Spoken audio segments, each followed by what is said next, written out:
El 18 de marzo de 1314 en París, en la isla de Cité, se hizo una hoguera con un poste en el centro. Un hombre de 70 años fue atado a este poste y cuando el fuego se acercó a sus pies, él gritó: «Rey Felipe, Papa Clemente, dentro de un año les emplazo a los dos ante el tribunal de Dios. Maldigo a su generación hasta la tribu 13». El rey Felipe IV de Francia y el Papa Clemente V realmente fallecieron durante ese año, y en esa hoguera terminó su viaje terrenal Jacques de Molay, el último gran maestre de la Orden del Templo, la orden que durante casi 2 siglos fue una organización más influyente y más poderosa de Europa. Ya han pasado más de 700 años después de esos eventos, pero todavía los historiadores, escritores, publicistas vuelven a la historia de los caballeros templarios, llena de misterios, leyendas, mitos que ya nunca se resolverán. ¿Quiénes fueron los templarios? De esto hablaremos hoy. Bienvenidos. En uno de los episodios anteriores hablamos sobre la Primera Cruzada, después de la cual en el Medio Oriente aparecieron el Reino de Jerusalén y varias posesiones de los cruzados, o francos, como los llamaban los árabes.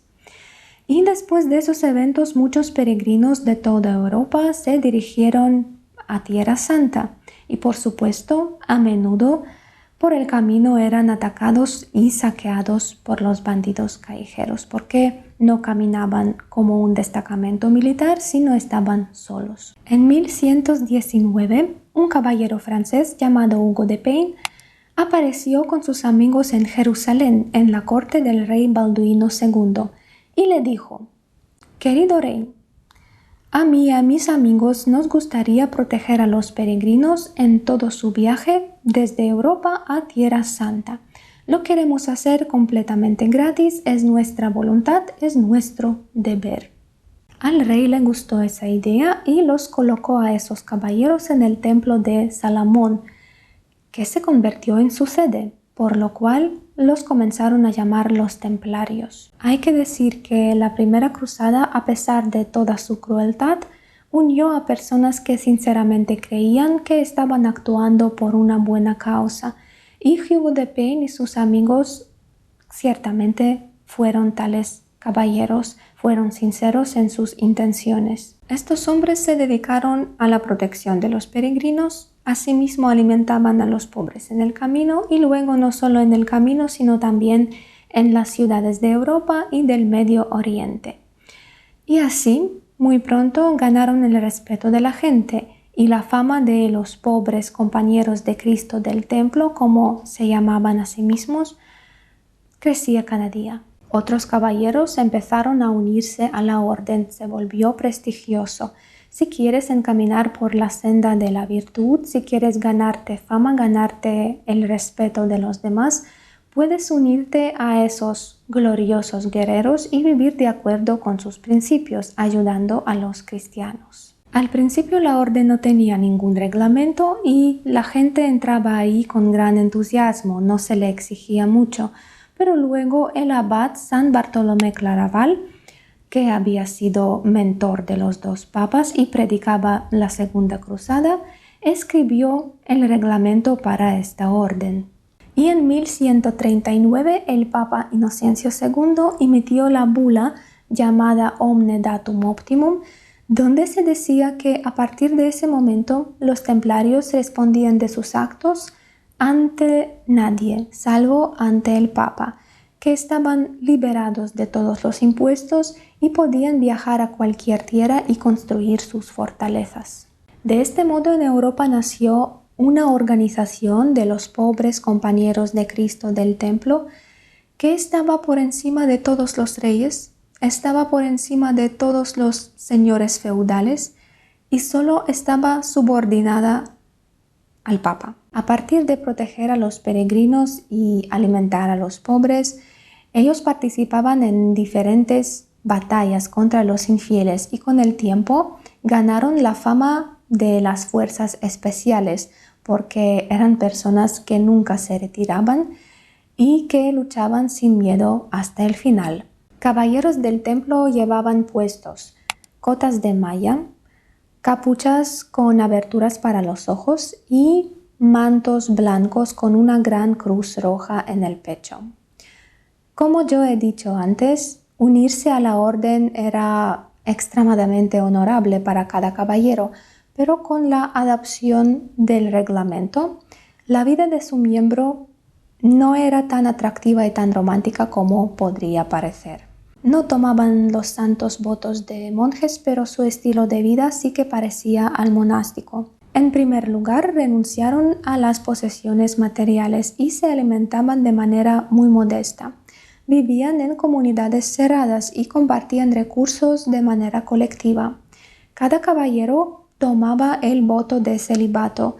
Ni siquiera podía abrazar a una mujer, incluso a su hermana. Además, debía dormir a la luz de una vela para que no ocurriera ningún pecado nocturno. Su vida consistía de pocas cosas: horas, luchas contra los infieles, la protección de la gente, de los peregrinos y su alimentación, y el sello de la orden mostraba este estilo de vida tan modesto, porque ahí se representaban 2 hombres, 2 caballeros en solo un caballo, para enfatizar que la riqueza no les importaba hasta el punto que compartían solo un caballo. En realidad, cada templario podía tener hasta 3 animales porque era la herramienta más importante de sus actividades. El reglamento también les prohibía hacer daño a los cristianos y retirarse en el campo de batalla. El gran maestre era el jefe de la orden y todo lo que el gran maestre ordenaba tenía que hacerse de inmediato. El gran maestre obedecía solo al papa. ¿De dónde provenía el dinero de la orden? ¿De qué vivían? El origen de los caballeros era completamente diferente. Ahí había gente rica, gente pobre, miembros de familias influyentes, todos. Y todos sus bienes, todas sus posesiones fueron entregados a la orden, es decir, no tenían nada suyo después de unirse a esta. Eso fue la primera fuente de su riqueza. La segunda fuente era carreteras. Los templarios construyeron una red de carreteras por las que los peregrinos iban a Jerusalén y luego no solo a Jerusalén, sino a muchos rincones de Europa. Antes, para llegar de un condado a otro, tenías que pagar un peaje porque todas las carreteras pertenecían a algún señor feudal. Las carreteras de los templarios eran gratis, pero por el camino ellos también construyeron posadas o hoteles, como los llamamos hoy, donde la gente podía descansar, comer, pasar la noche, y estos servicios ya costaban algún dinero y eso fue la segunda fuente de sus ingresos. Otra historia similar a las carreteras era la licencia de la flota mediterránea. Los templarios transportaban a los mercaderes, los peregrinos, correspondencia diplomática y por todo esto también tomaban dinero. Por otro lado, los ricos comenzaron a ligarle a la orden sus tierras, sus provincias, porque era honor colaborar con ellos, apoyarlos. Ellos podían darte seguridad, podían prestarte dinero, podían proteger tus tierras. Como los templarios no gastaban dinero en sí mismos, ellos invertían constantemente, ellos hacían que el dinero trabajara y creciera. Ellos prestaban dinero por el porcentaje mucho más bajo que los demás porque no pagaban impuestos y se lo podían permitir. Y todo el mundo elegía sus servicios, pobres, ricos, reyes, campesinos, por el bajo porcentaje y por la reputación pura y noble que tenían. En general, cualquier negocio que no paga impuestos o paga impuestos bajos se desarrolla más rápido y a menudo ofrece mejores servicios y mejores bienes. Y en este sentido, la orden del templo era tal negocio. Hoy solemos pagar sin efectivo, pero pocos saben que eso también fue inventado por los templarios. Ellos tenían una extensa red de taquillas en toda Europa. ¿Para qué? Imagínense que ustedes viven en la Edad Media y que necesitan entregar dinero a sus padres que viven en otra ciudad. Por ello, necesitan subir al carro y salir a la carretera. Y por supuesto, ahí los esperan los bandoleros. Cuando los templarios inventaron los cheques de viaje, toda Europa respiró tranquila porque en la ciudad de París entregas tu dinero en la oficina local de los templarios.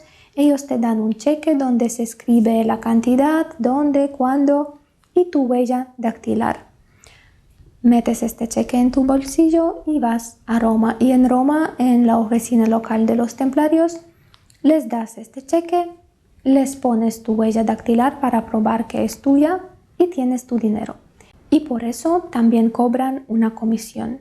Hay controversia que los árabes inventaron el mismo sistema antes y tal vez es verdad, tal vez junto con otros conocimientos tomados después de la primera cruzada, también tomaron esto, pero aún así en Europa los cheques de viaje aparecieron solo con los templarios. Ellos construyeron muchos castillos y fortalezas y catedrales góticos en Europa, incluso en Inglaterra, y existe el mito de que los templarios encontraron la copa del Santo Grial y ella les dio el más alto conocimiento sobre la arquitectura, sobre la construcción y las matemáticas.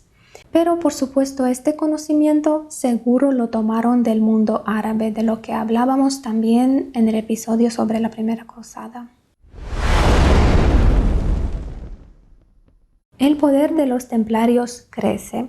Siguen siendo caballeros pobres que viven en ascesis y eso nunca fue hipocresía, pero al mismo tiempo es una organización gigante que tiene mucho dinero, que tiene recursos de todo el tipo y que no está subordinada a ninguno de los reyes. En el siglo XIII los templarios tienen su flota, sus tierras, sus bancos, sus corporaciones militares, sus castillos y fortalezas y su estructura de gestión de sus unidades en toda Europa. Y cuando hablamos de Europa de la Edad Media, debemos recordar que las naciones como tales todavía no existían. Europa todavía estaba bastante fragmentada. Ahí mandaban feudales y solo a comienzos del siglo XIV el poder de los reyes empezó a aumentar. En este sentido, la Orden del Templo supera a toda Europa en su organización. El punto culminante en la historia de los templarios es la época de la toma de la ciudad de Acre. Ahora es una ciudad costera de Israel.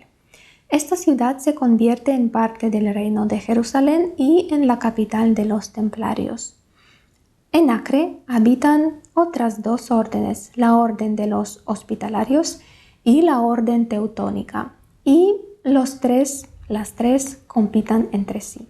Hay que decir que con el tiempo los templarios se apartaban un poco de algunas normas de su reglamento, como por ejemplo de la regla nunca dañar a los cristianos, porque participaban como mercenarios en varias guerras locales y ahí luchaban unos contra otros, cristianos contra cristianos. Además, a finales del siglo XIII, las cruzadas perdían su relevancia entre la gente común. Todas buenas intenciones se habían ido a algún lugar y peregrinos se convirtieron en puros saqueadores, provocando los conflictos y escaramuzas entre cristianos ya. Una vez, los francos intentaron saquear Constantinopla, que era la ciudad cristiana, aunque ortodoxa. Se quedó claro que fue mejor acabar con eso ya y centrarse en lo que estaba pasando en casa, en Europa. Por lo tanto, la afluencia de los europeos al Medio Oriente se detiene. A su vez, los líderes musulmanes comienzan a recuperar sus derechos gradualmente, tomando de vuelta sus principados y empujando poco a poco a los francos al mar. Y para el año 1290, Acre, con su sede de los templarios, se convierte en el último bastión de los caballeros occidentales en el Medio Oriente. Los templarios piden al Papa que les envíe más europeos, más francos, para proteger la ciudad por si acaso. Y 1600 hombres, caballeros francos, llegan a Acre. Pero hay un pequeño detalle. El Papa los envió, pero no les dijo quién pagaría por esa fiesta, porque el tema de la liberación del Santo Sepulcro ya estaba un poco viejo, nadie estaba interesado de esto y los templarios tampoco querían pagar porque ellos estaban defendiendo la religión todavía y lo consideraban una buena causa, una buena razón. Por eso sería mejor que esos ayudantes nunca hubieran llegado, porque al llegar comienzan a robar, a saquear y a hacer daño a la gente. Primero lo hacen afuera de la ciudad para no enojar a los templarios. Ellos le quitan a la gente su ganado, su dinero, sus provisiones. En algún momento en la ciudad de Acre comienzan escaramuzas entre la gente porque ahí viven no solo cristianos, sino también judíos y musulmanes. Y hay un acuerdo que nadie hace daño a nadie y que todos viven en paz. Pero los francos recién llegados atacan a todos los que no se parecen a ellos y eso se da a conocer al sultán Kalaún al-Mansur, un sultán mameluco de Egipto que en ese momento es el líder, es el político más importante en el Medio Oriente. Él exige que todos los delincuentes sean arrestados y enviados a él para castigarlos, pero los templarios le dicen: estimado sultán, hemos encontrado a todos, los castigaremos nosotros mismos, no te preocupes. Pero ellos deciden engañarlo. Ellos sacan de la cárcel a algunos criminales previamente condenados por delitos graves y los ejecutan en lugar de los francos delincuentes. Pero el sultán tiene sus oídos y sus ojos en todas las partes y les dice: chicos, no me hagan un tonto. Si se comportan así, llegaré yo mismo y castigaré a sus caballeros. Y él reúne un enorme ejército de 80,000 hombres y en el otoño de 1290 se dirigen a Acre. Por el camino el sultán muere, pero su hijo Jalil continúa esa campaña. El asedio empieza el 5 de abril.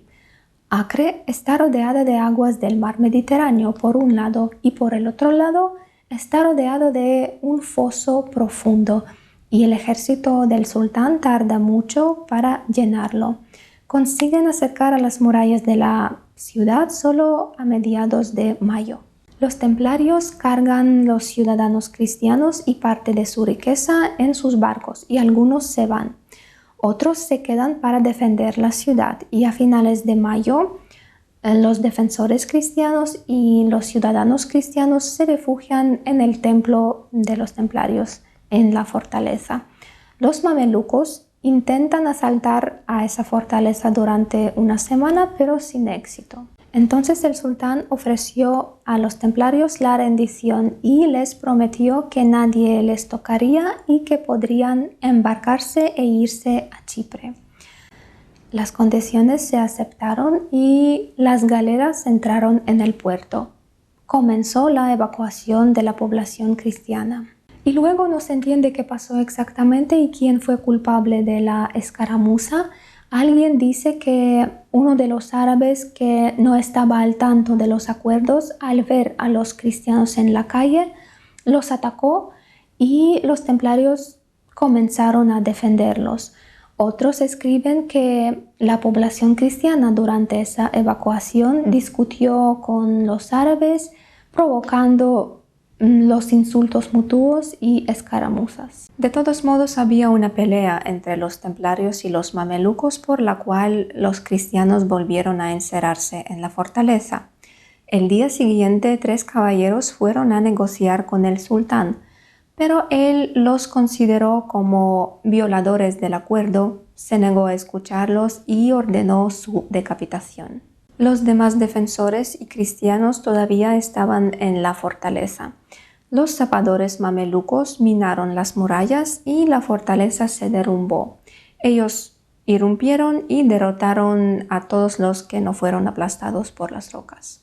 Así terminó la era de los templarios en el Medio Oriente y su actividad inicial como protectores y guías de los peregrinos hacia Tierra Santa.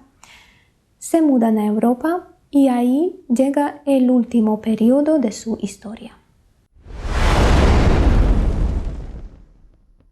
El último periodo de la existencia de los templarios está relacionado con Francia.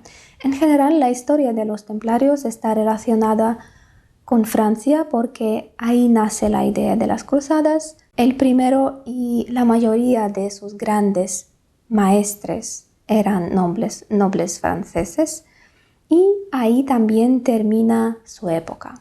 En 1291, París se convirtió en la capital de los templarios, donde estaba su fortaleza y su templo hermoso, que lamentablemente no se conservó.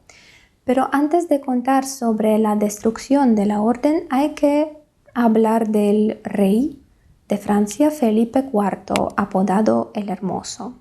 Este hombre comenzó a unir todas las tierras francesas bajo su influencia, luchando con Flandes, con Borgoña, con todos los feudales grandes y pequeños. Además, él estaba en conflicto con el papado, en concreto con el Papa Bonifacio VIII. Él cuestiona su autoridad, quiere gobernar sin escuchar a ningún padre santo.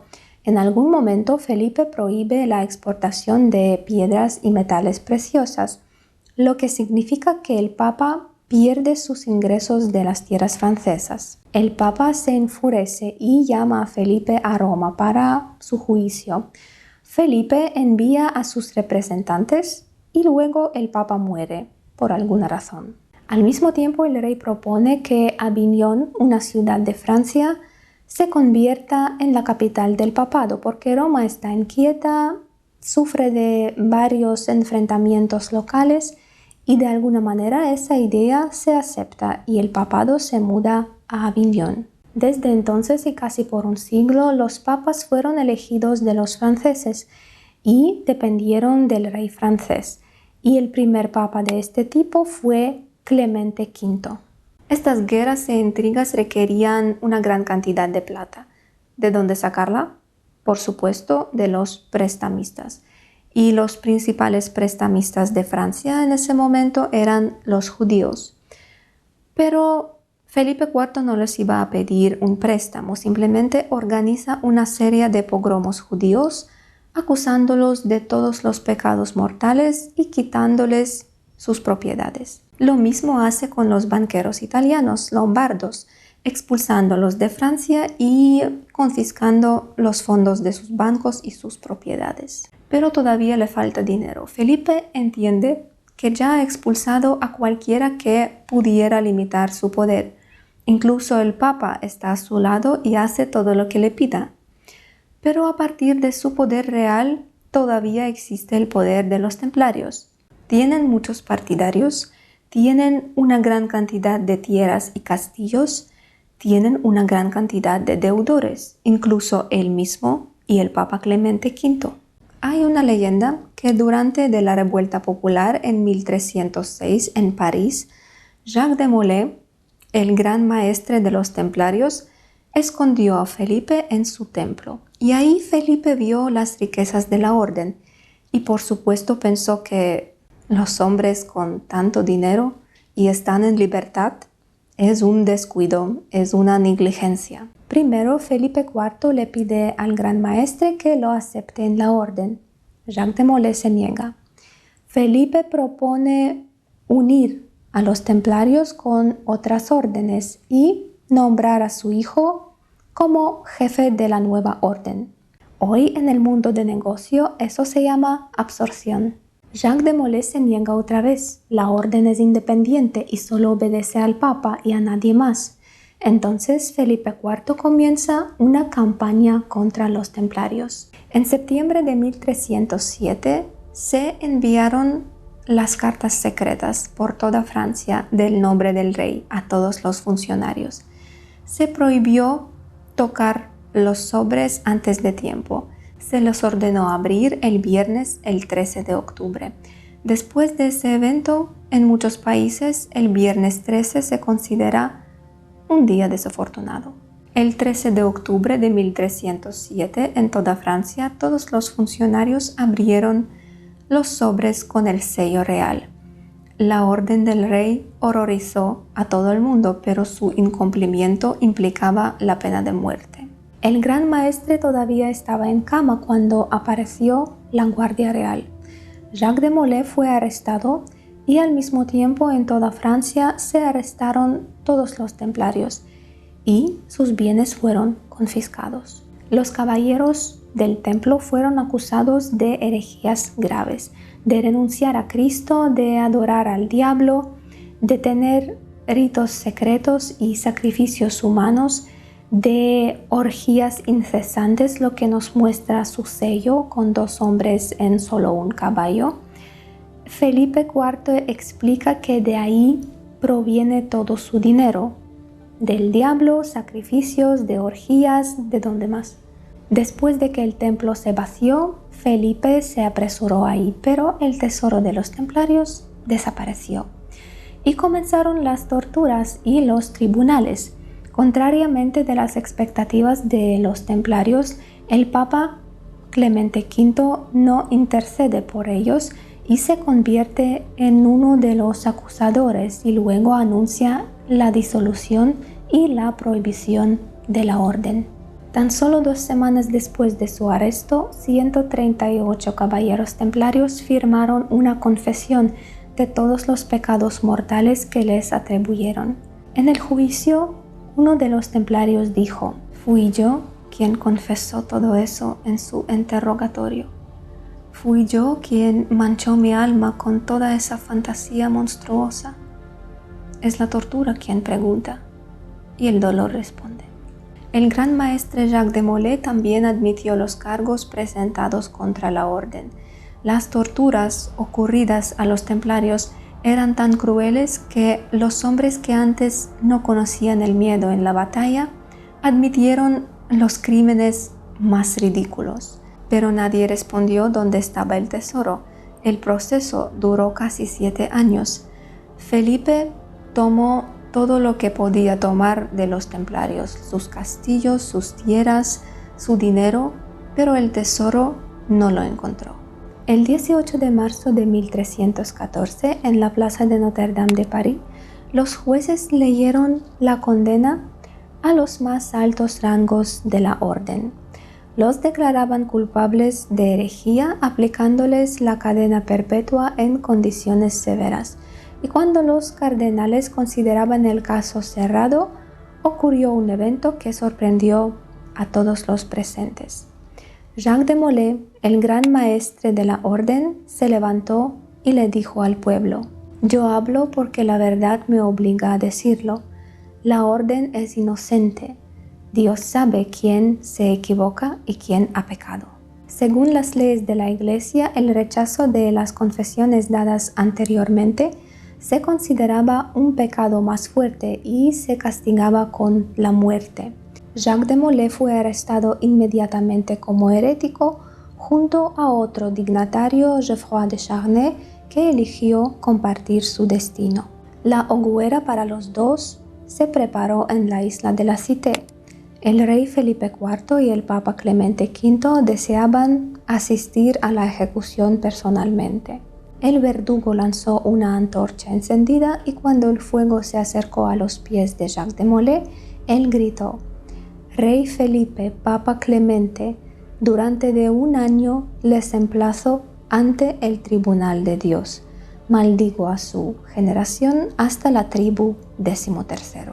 La muerte tomó rápidamente al gran maestre. Él se ahogó por el humo y no sufrió por mucho tiempo. Los demás templarios fueron encarcelados de por vida. Durante 1 mes, el Papa Clemente V murió de disentería en una agonía severa. Y en el noviembre del mismo año, durante una caza, Felipe IV cayó de su caballo y también murió.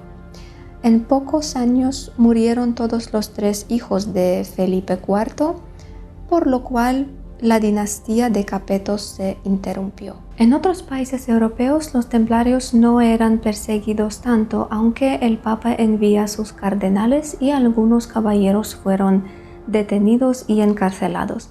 Pero en general muchos se dispersaron por Europa y se cesaron sus actividades como orden.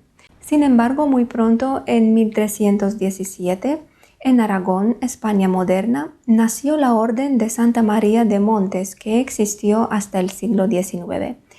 Y en Portugal, en 1318, nació la Orden de Cristo. Y el siguiente Papa, Juan XXII, permitió transferir a estas dos órdenes todas las posesiones de los templarios que estaban en sus territorios. Cabe señalar que después de 100 años, en el siglo XV, esos caballeros participaban activamente en los viajes portugueses, navegando por los mares desconocidos, y navegaban con el emblema de la Orden del Cristo. ¿Y qué significan estos eventos en términos de historia? El rey Felipe IV no solo sometió a los feudales, sino también sometió al papado y derrotó la corporación más grande, más poderosa de Europa de la Edad Media. Y luego otros gobernantes tomaron este camino también, lo que llevó a Europa a la rígida monarquía absoluta, y el poder de los reyes fue ilimitado durante muchos siglos. Y ahora fueron ellos quienes se deleitaban de la riqueza. No se dedicaban a ninguna austeridad, se dedicaban principalmente a la recolección de impuestos y al enfrentamiento entre sí hasta el siglo XIX. Hay una leyenda de que casi 500 años después de la muerte de Jacques de Molay, en 1793, cuando el rey de Francia, Luis XVI, fue decapitado, alguien en la multitud gritó: «Jacques de Molay, ahora estás vengado». No lo podemos comprobar, pero la leyenda es hermosa. Damas y caballeros, gracias por su atención y su interés en la historia y en mi canal. No duden en dejar su opinión en los comentarios o incluso compartir este video con sus amigos a quien también les gustaría este tema. Les deseo mucha suerte en todo lo que venga y hasta la próxima historia.